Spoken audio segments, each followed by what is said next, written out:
বন্ধুরা, আজ এখানে দুটো লাল চন্দনের গাছ আর দুটো সাদা চন্দনের গাছ আছে। এই গাছগুলো আমি আপাতত প্যাক করে ফেলেছি, তো একটু পরেই আমি নিয়ে যাব। এই চারটে গাছ অর্থাৎ দুটো সাদা চন্দন আর দুটো লাল চন্দন আর কি, এমন একজন মানুষকে আমি উপহার দেব যিনি আমার শিক্ষাগুরু। প্রকৃতপক্ষে আজকে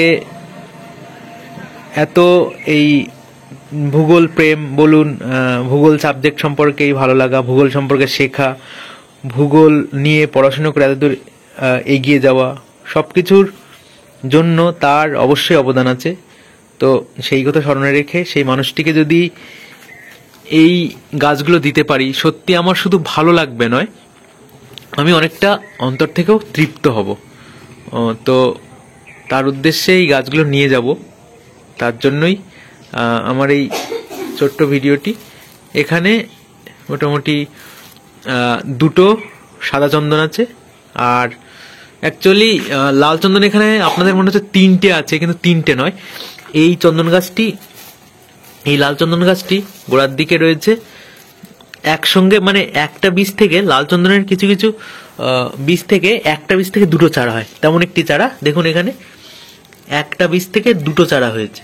আর এই একটা, অ্যাকচুয়ালি এখানে লাল চন্দনের দুটো গাছই, কিন্তু সেটা একটু তারতম্য কারণে এরকম তিনটে গাছ মনে হচ্ছে, কিন্তু এখানে লাল চন্দনের দুটি গাছ আর সাদা চন্দনের দুটি গাছ। তো এখন আমি গাছগুলো নিয়ে যাব।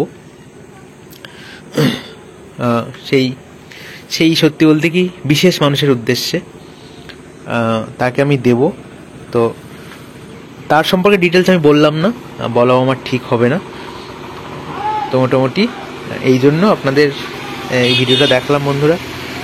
গাছ আমি আগেও বলেছি যে কিছু মানুষকে আমি এই গাছগুলো উপহার দিতে পারলে আমি মন থেকে ভীষণ তৃপ্ত হই, মন থেকে সত্যি খুব শান্তি পাই, আমার ভালো লাগে। কিছু গাছ তো আমি এরকম মানুষজনদের দেওয়ার চেষ্টা করি যারা সত্যি সমাজের প্রতি অবদান রেখেছে বা ভালো কিছু করার চেষ্টা করছে, আগামীতে মানুষের জন্য ভালো কিছু করছে। সেরকম মানুষের কাছে এই গাছগুলো তুলে দিতে পারলে আমার সত্যি ভালো লাগে। তো বন্ধুরা, এই পর্যন্ত আপনারা সবাই ভালো থাকবেন। থ্যাংক ইউ, সকলকে অসংখ্য ধন্যবাদ।